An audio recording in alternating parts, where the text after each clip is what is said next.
Hola a todos y a todas, mi nombre es Sebastián Cabello, yo soy especialista en políticas públicas y trabajo como investigador afiliado de la Universidad de San Andrés, del Centro de Tecnología y Sociedad, y venimos trabajando y haciendo un trabajo en conjunto con distintos centros de América Latina discutiendo el derecho de autor en el entorno de Internet.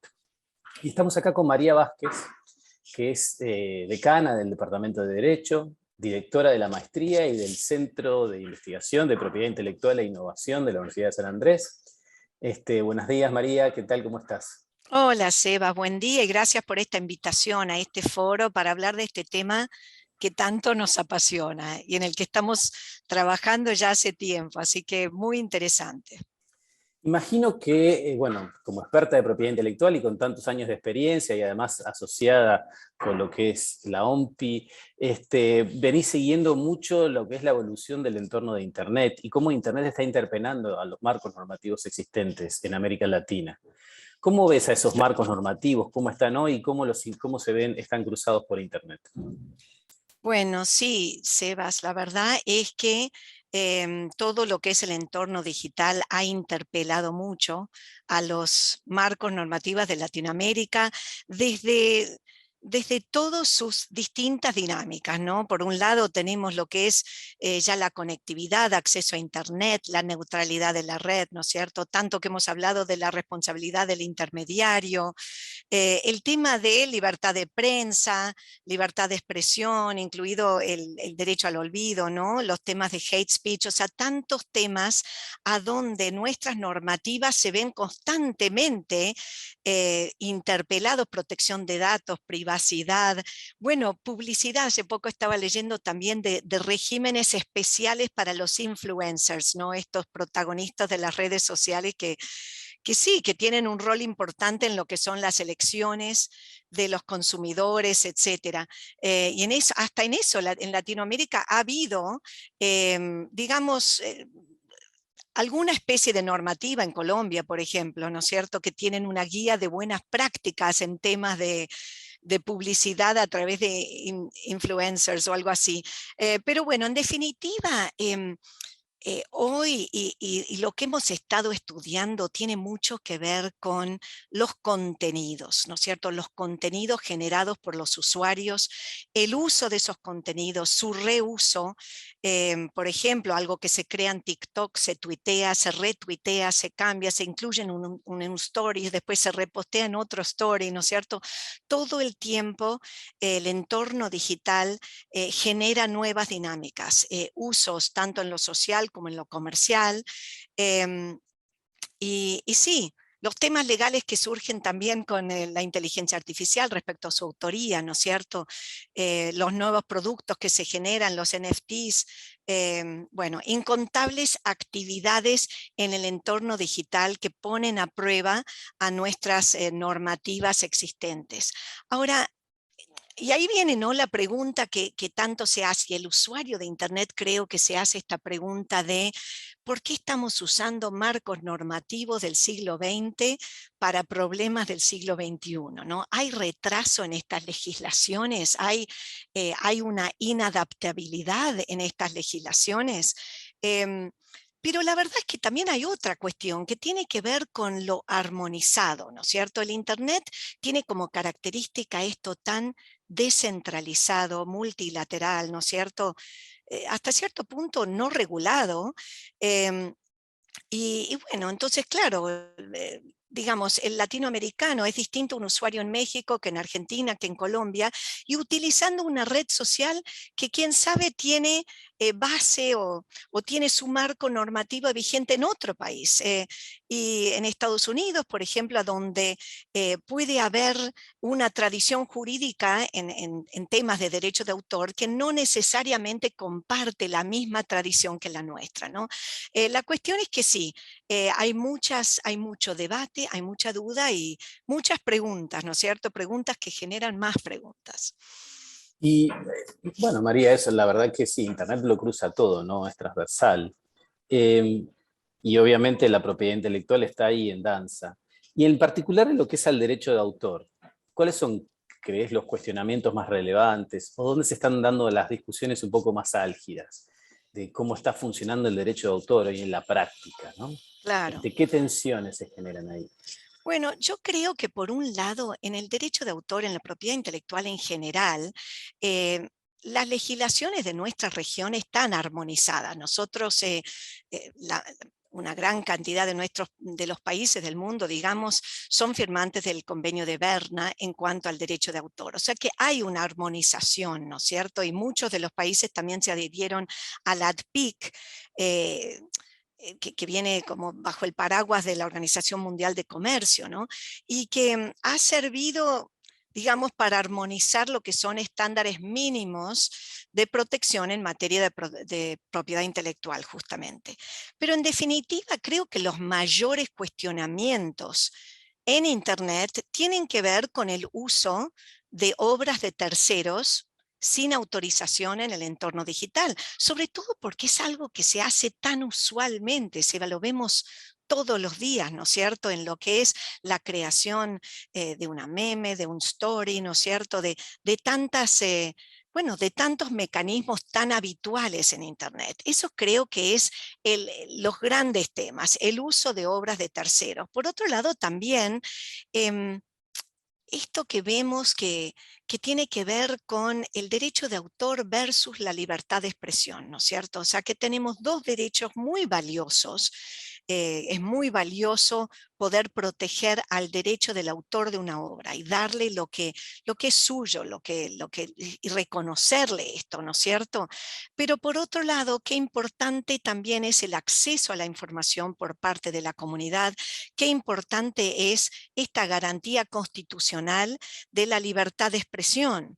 Cuando esa libertad de expresión de alguna manera entra en conflicto con el derecho de autor por utilizar, por ejemplo, la obra de otro para poder emitir esa opinión propia, esa expresión, como puede pasar, por ejemplo, en, en obras derivadas que son como parodias, digamos, a donde lo que se está haciendo es emitiendo un nuevo mensaje sobre una obra anterior, ¿no?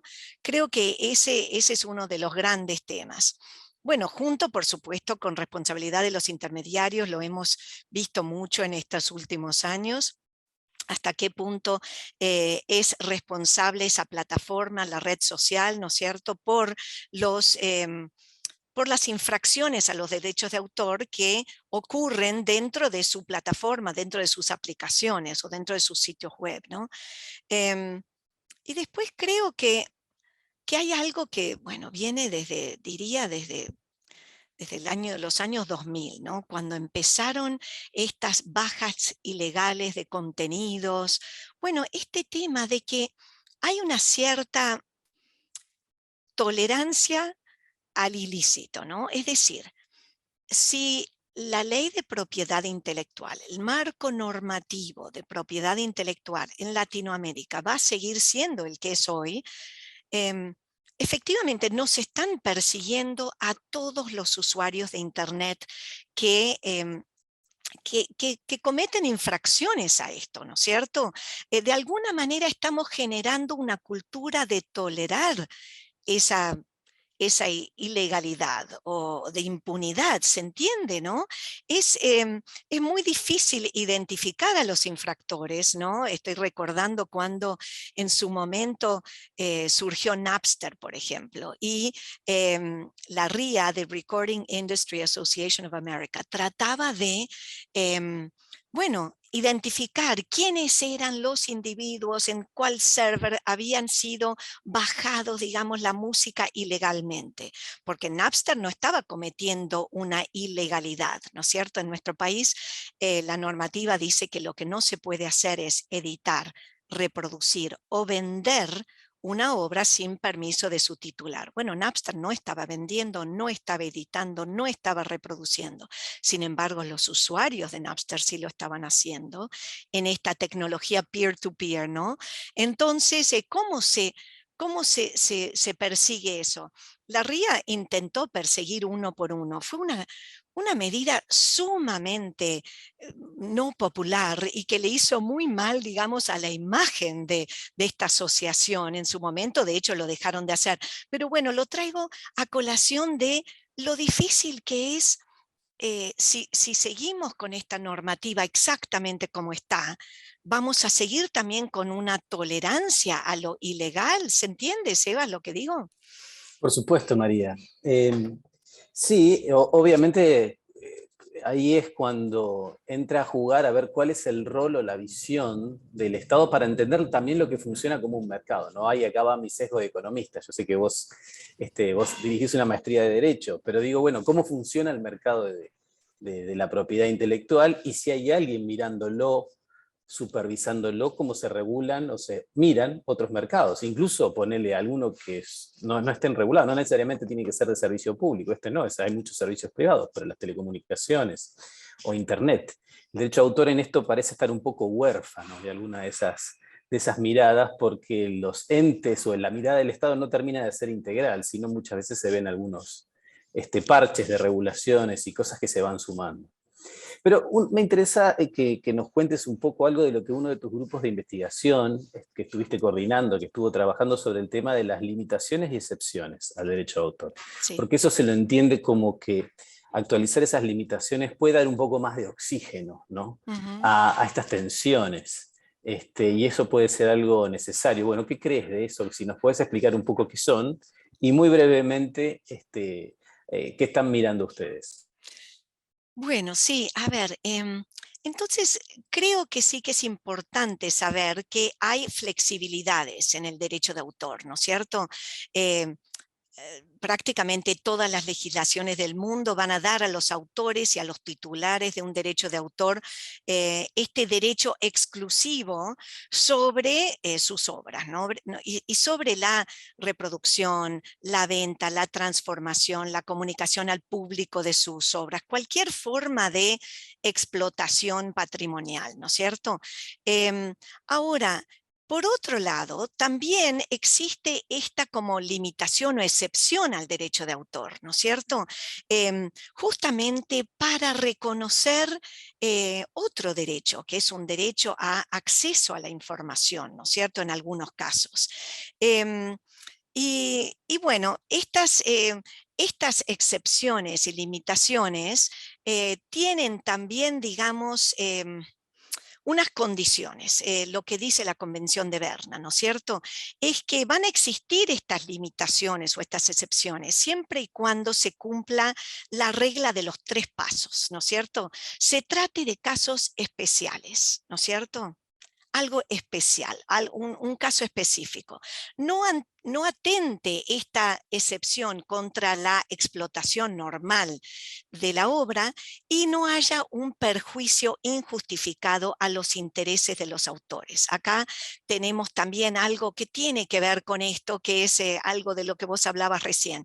Esto como cuando hay un daño eh, en lo que sería la posibilidad de lucrar con esa obra, con el mercado de esa obra. Cuando yo estoy afectando con este uso, con esta excepción, el mercado de la obra y del titular de la obra. Bueno, en definitiva, estas flexibilidades, lo que son las limitaciones, las excepciones, son como mecanismos de contrapeso jurídico para... ¿Para qué?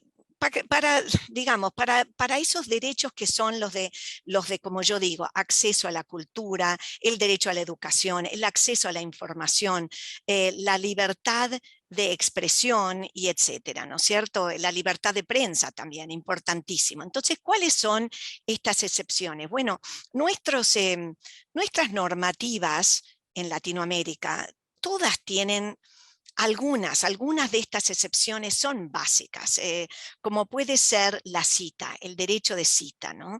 El derecho de cita en nuestro país eh, las, eh, se limita a las 1000 palabras y a los 8 compases. Y muchas veces cuando uno trabaja de abogado, viene un cliente diciendo, utilicé una música en la publicidad de mi producto, pero ojo, solo 8 compases, porque lo hago como derecho de cita. A ver, no se puede hacer eso para un uso comercial. El derecho de cita tiene que ser para un uso didáctico, académico, científico, etcétera. O sea que no es que el derecho de cita sirve para digamos, albergar cualquier uso pequeño de una obra, ¿no es cierto? Bueno, Pero y también, y ahí en concreto, ¿qué sí, pensás que es lo que debería flexibilizarse? No tanto qué es lo que debería, digamos, hacer el enforcement, sino qué es lo que debería cambiar. bueno, a ver, lo que nos pasa es que em, en Internet, los usos que se hacen, ¿no es cierto?, no quedan comprendidos dentro de estas excepciones y limitaciones tan específicas, ¿no es cierto? Nosotros tenemos un sistema cerrado de flexibilidades, de excepciones y limitaciones, ¿no es cierto? Entonces podemos tener, sí, que es libre la circulación de la noticia, eh, que se pueden usar documentos oficiales, por ejemplo, documentos públicos, pero no se puede utilizar, digamos, lo que son los usos habituales en Internet, los que vemos todos los días cuando alguien hace, como yo decía al principio, toma una foto, le cambia, por ejemplo, el enunciado sobre la foto, le cambia el sentido, le da un mensaje nuevo a lo que sería un meme, por ejemplo, y lo manda de vuelta en Twitter, y otro agarra esa foto que ya era de un tercero y lo utiliza y lo reutiliza nuevamente, cambiándole el sentido o no, simplemente retuiteándolo, por ejemplo. Bueno, ninguno de estos usos está permitido en nuestra ley actual. ¿Deberían estarlo? Muchas personas piensan que sí. Hay un debate diciendo la ley debería adecuarse a la realidad o debería ser la realidad la que se adecua a la ley. Digamos, normalmente eso es lo que nosotros pensamos, ¿no es cierto? Entonces, eh, se genera realmente lo que sería un debate. Nosotros quisimos ver en nuestra investigación hasta qué punto las excepciones y limitaciones al derecho de autor en los marcos normativos de nuestros países, hasta qué punto digamos, se adaptan a los usos habituales, a los usos de todos los días en Internet, ¿no es cierto? Y vemos que algunos países tienen más usos. Por ejemplo, hay países en Latinoamérica, Chile, Colombia, Paraguay, Perú, que permiten las reproducciones con fines educativos, ¿no es cierto? Cuando uno reproduce un texto para un fin educativo, en muchos países no hay que pedir permiso. Sin embargo, en nuestro país sí, por ejemplo. Aparentemente en Brasil también.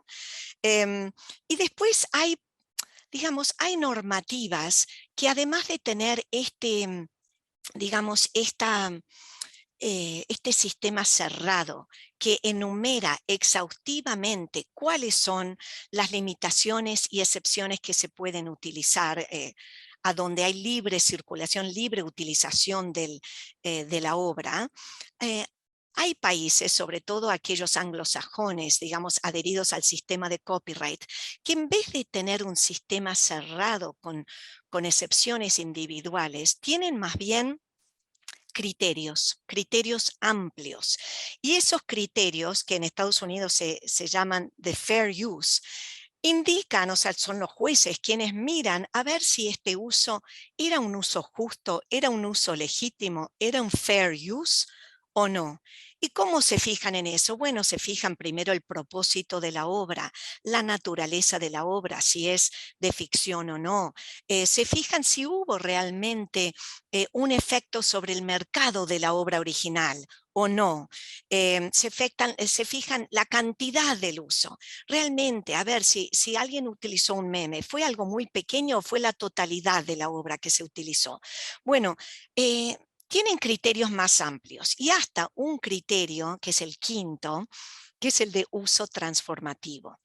Eh, Esto tiene que ver con si el uso de esa obra, ese uso sin permiso, ese uso generó un mensaje nuevo, esa obra derivada que yo creé a partir de una obra anterior, es realmente como si fuera una obra nueva, ya que tiene un mensaje nuevo. Es un uso tan transformativo que viene a crear algo absolutamente nuevo.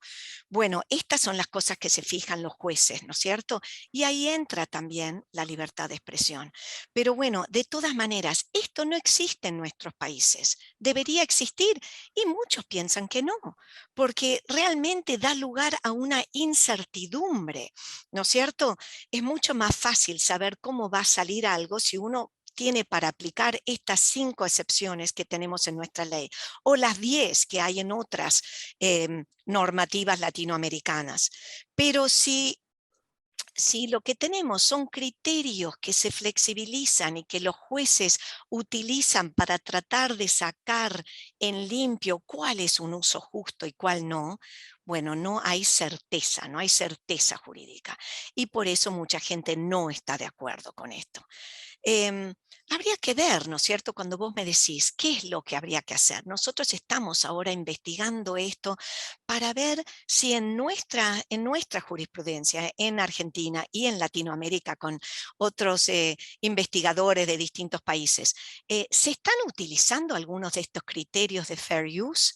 Por ejemplo, de el afecto del uso en el mercado, sin duda, eso es algo que nuestros jueces se fijan. Si la obra nueva afectó el mercado de la obra anterior, ¿no es cierto? Si hubo un lucro indebido por parte de la obra nueva que le quitó un lucro a la obra anterior, ¿no es cierto? Bueno, de hecho, en Latinoamérica nadie ha adoptado estos criterios en su normativa. Si nos interesaba ver si lo habían adoptado en su jurisprudencia.